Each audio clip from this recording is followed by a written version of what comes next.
Muito bom. Meus irmãos, a paz do Senhor Jesus, amém? Estou doido para pegar.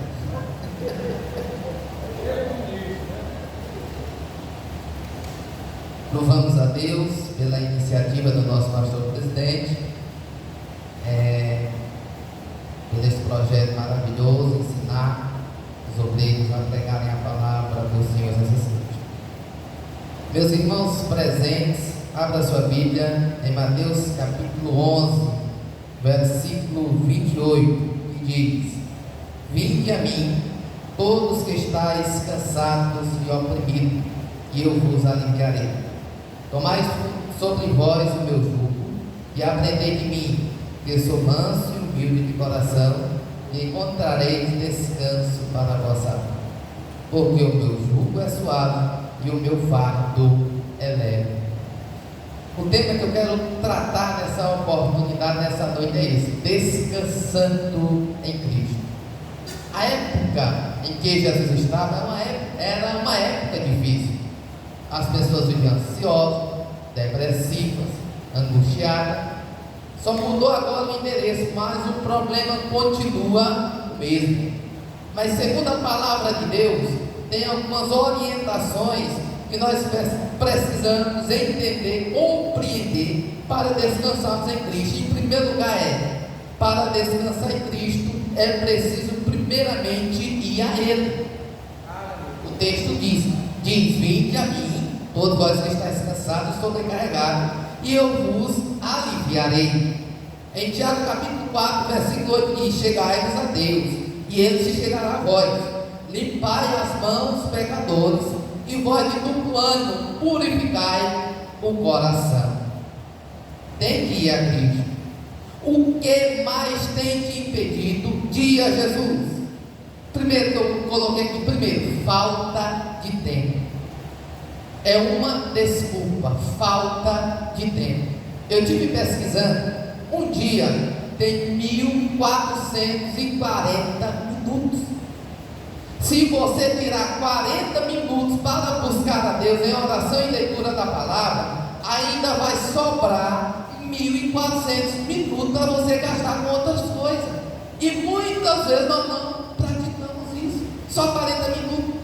Aí você pode trabalhar, estudar, fazer o que você quiser fazer. Outra coisa, o cansaço, o desânimo. O que foi que Deus disse a Josué? Esforça-te e tenha bom ânimo, te anime, te alegre. A presença de Deus está conosco. Falta de fé, falta de confiança em Deus nos impede de ir até Jesus, certo? E em segundo lugar, para descansar em Cristo é preciso aprender sobre Ele. E aonde é que nós aprendemos sobre Cristo Jesus? Aqui, na palavra do Senhor. Quando Jesus Cristo estava aqui na terra, Ele foi à casa de Marta e Maria.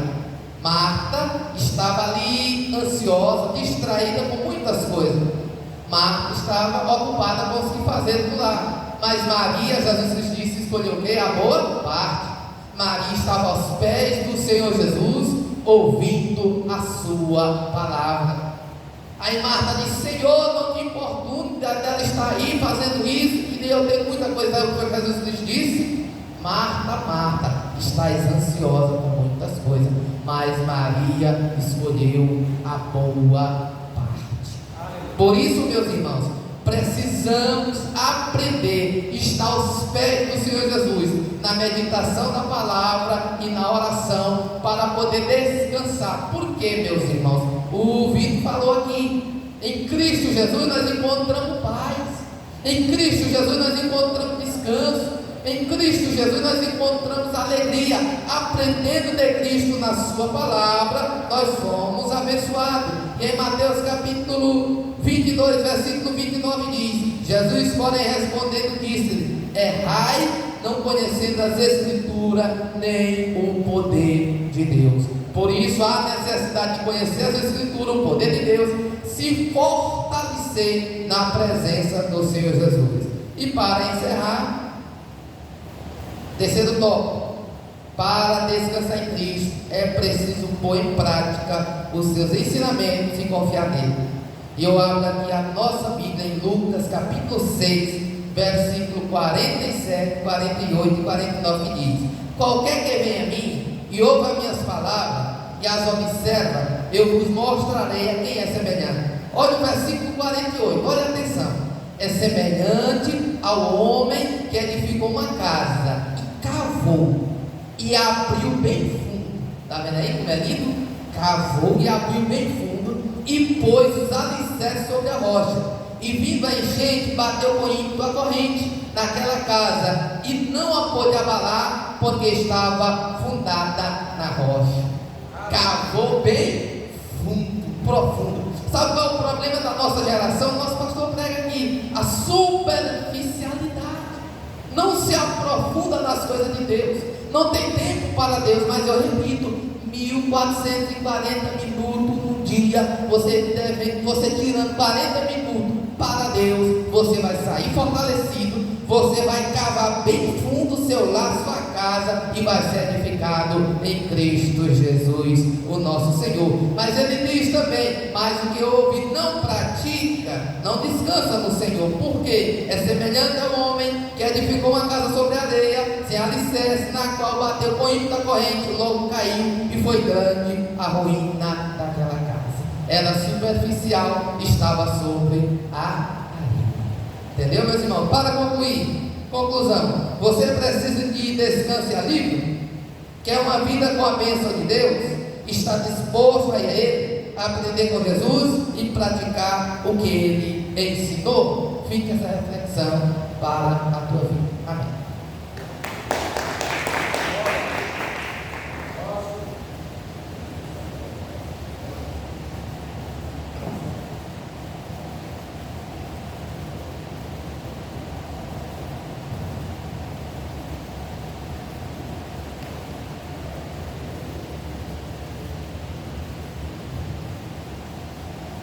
Eu saúdo a amada igreja com a paz do Senhor. Amém.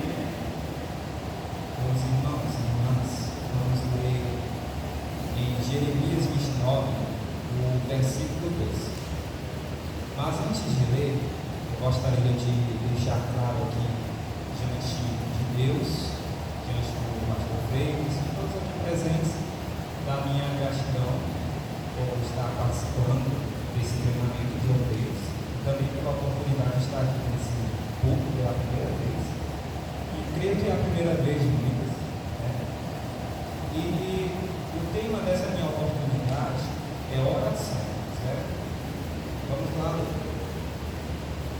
Então vocês me invocarão, se aproximarão de mim em oração, e eu vos ouvirei. Jeremias 29, 12. O que é oração?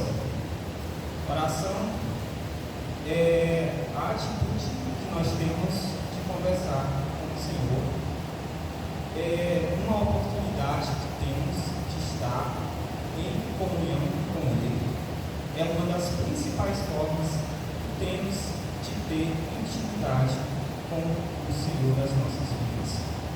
Através da oração, podemos alcançar grandes coisas que parecem impossíveis se tornam realidade.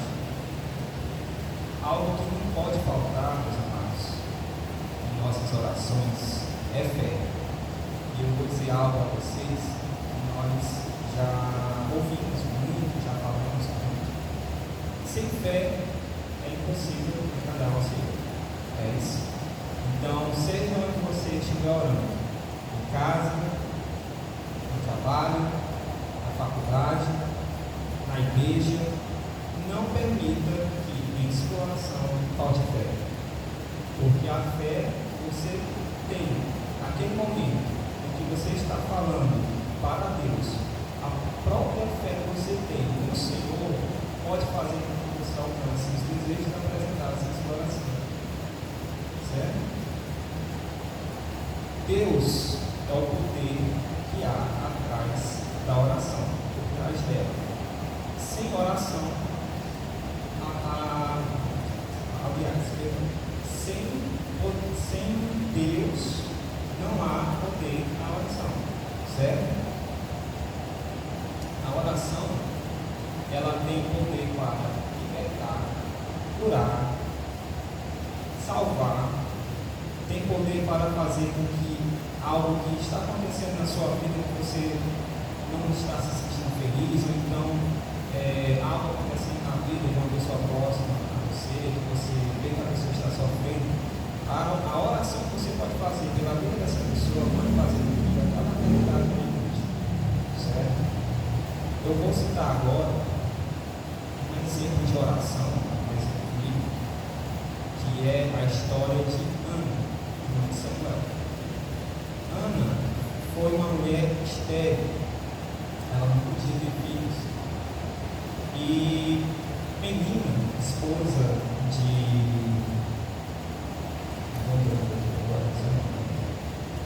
Elcana, esposa de Elcana também, ela podia ter filhos, e Penina humilhava muito Ana, pelo fato de ela não poder ter filho.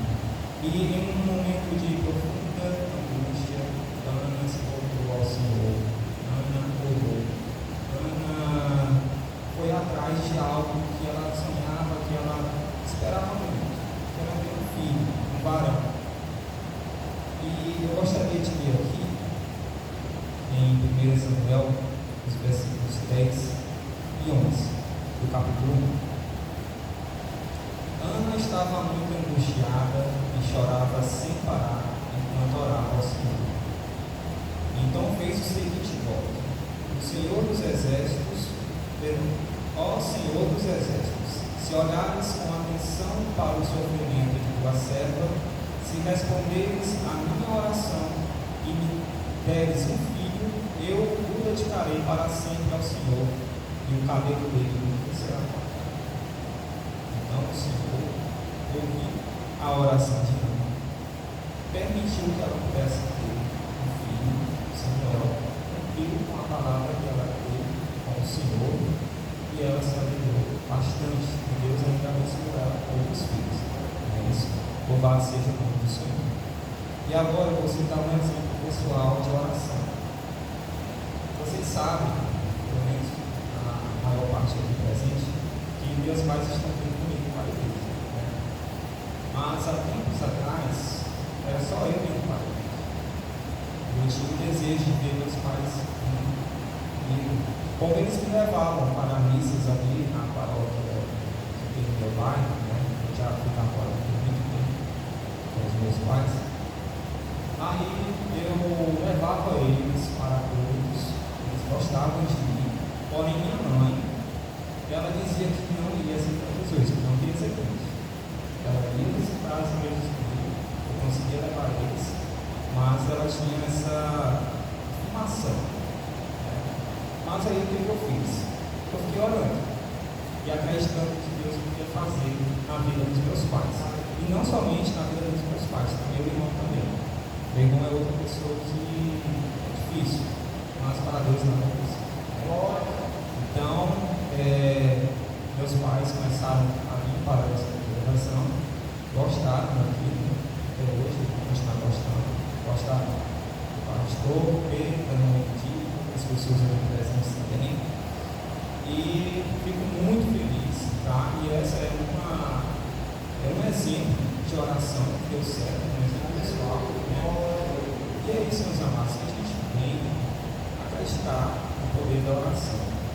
Jesus morreu na cruz do Calvário, pagou por isso os nossos pecados, através da morte dele, do sangue dele, do véu foi rasgado. Nós temos a oportunidade de conversar com Deus. Por que não usar algo tão maravilhoso? Mas é muito bom mesmo. Eu me alegro muito. Lembrei agora de um outro exemplo de oração pessoal. Hoje, no momento, eu não tenho mais carro. Né? O carro que eu ando é alugado de um parente. Mas quando eu tinha um Classic preto e eu fui visitar uma loja, fui fazer uma simulação de preço, eu gostei muito daquele carro e minha mãe também estava comigo. E eu me lembro que eu fiquei preocupado, será que eu vou conseguir pagar esse carro? Então eu apresentei a Deus em oração o meu desejo de comprar aquele veículo, que é um vermelho que eu tinha. E eu me lembro que eu saí da loja, da Memória, da Rosa, e estava indo almoçar num restaurante que que a maternidade que eu nasci foi em Santa Fé. Aí nesse caminho, eu me lembro que eu orei de horas abertas, né? Eu estava triste, mas eu orei, porque a gente pode ter um horário de horas abertas. E eu chorei, não sou uma pessoa que fica chorando, mas eu chorei assim, brevemente. E foi algo assim tão maravilhoso, muito bom, gente, muito bom mesmo, de conversar com Deus e você ter fé naquilo que você está percebendo, no que Deus pode fazer. Aí, imaginou o almoço lá, eu consegui ver uma pessoa, a vendedora, a certeza que o meu voto foi aprovado, eu consegui comprar o carro. Então, assim, o que eu apresentei na oração? Eu pedi ao Senhor que me desse a pessoa de pagar o carro. Até o final da oportunidade de eu estar com ele. E eu consegui, por mais que eu não tenha mais ele hoje, mas eu sou grato a Deus por ele ouvir minha oração, ele conseguiu. É um bem material, eu sei, mas a gente tem que ser grato a Deus por tudo. Então, assim, não deixe que a oração seja em falta na sua vida. Ore todos os dias, certo? Porque é algo que não pode faltar na vida de cristão, na oração, certo? E eu agradeço a oportunidade de Jesus.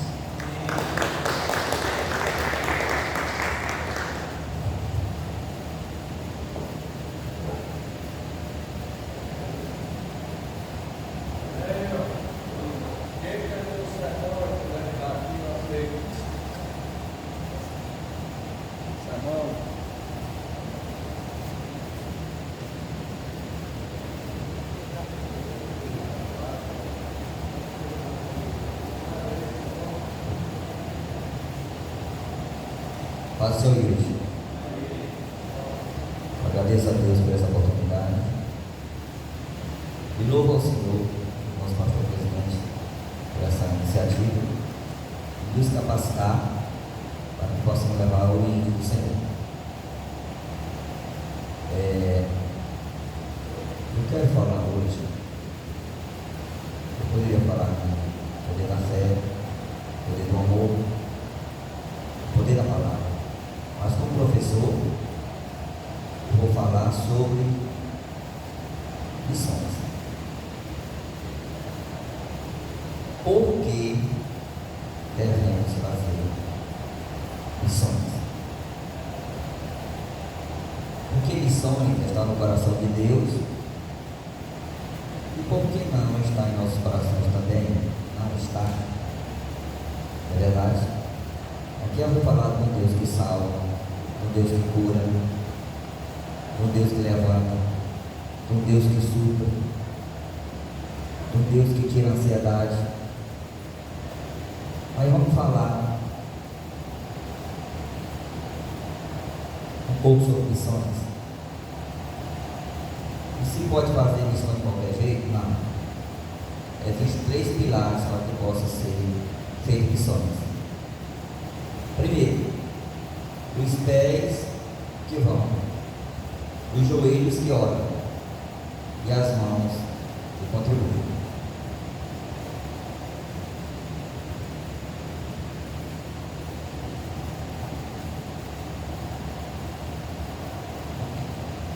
Eu quero ler Isaías 53. Quem creu em nossa pregação e a quem foi revelado o braço do Senhor? Eita, meus irmãos. Fazer missões não é uma escolha pessoal. Fazer missões é uma ordem. Pois Jesus tem ordenou dizendo: ide.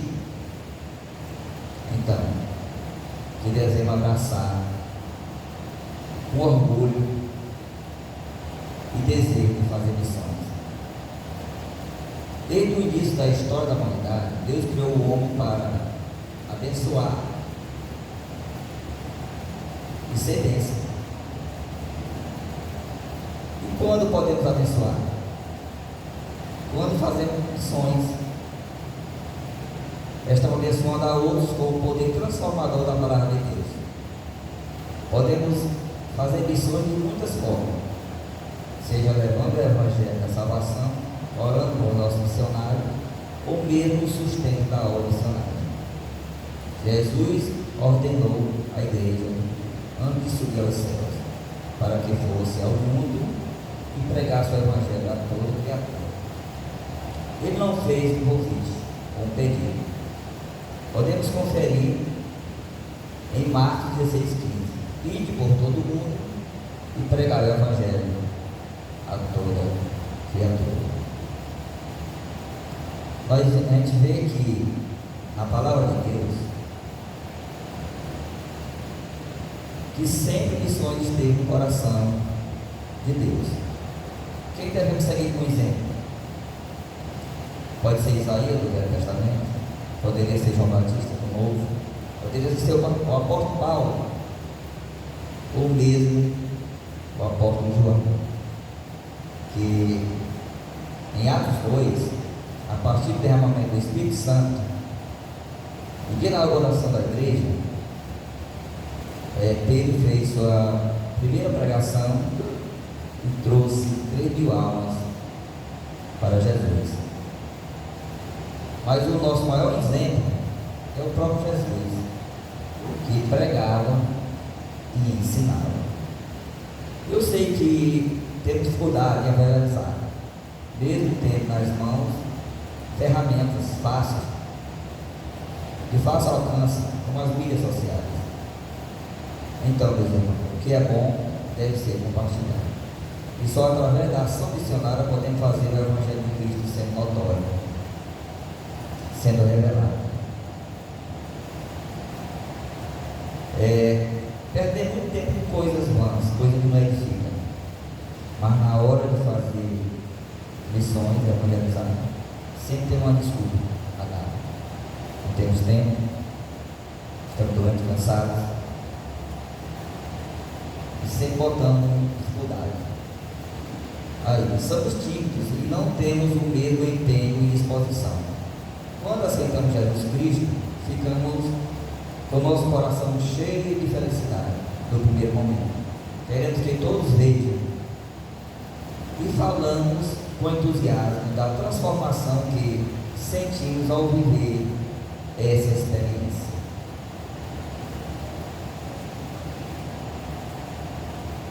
Queremos falar do amor e poder de Deus na vida de quem o recebe.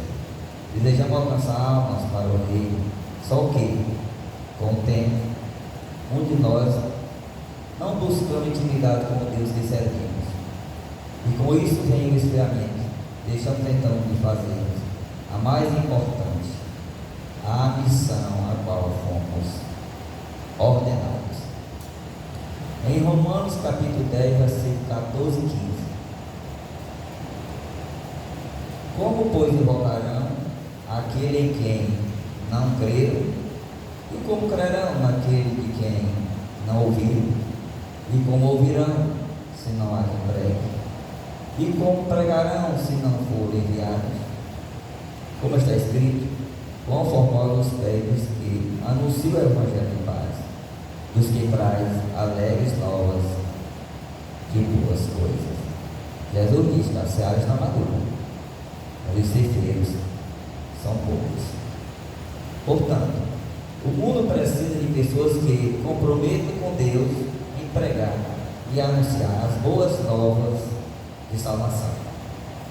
Quando Jesus veio à terra em forma humana, ele propiciou todas as estratégias para esta caminhada árdua, que é a evangelização.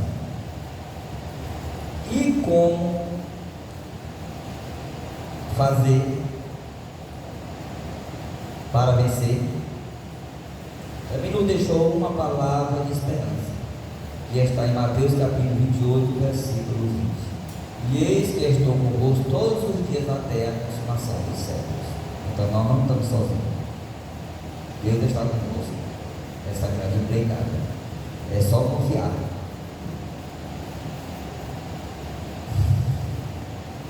Portanto, devemos realizar com zelo, diligência e alegria o que Jesus começou. Que devemos abraçar essa causa. Jesus não precisa de nós, mas Ele conta conosco, mesmo se merecermos. A vida de Jesus é um exemplo vivo como fazer a obra de evangelização.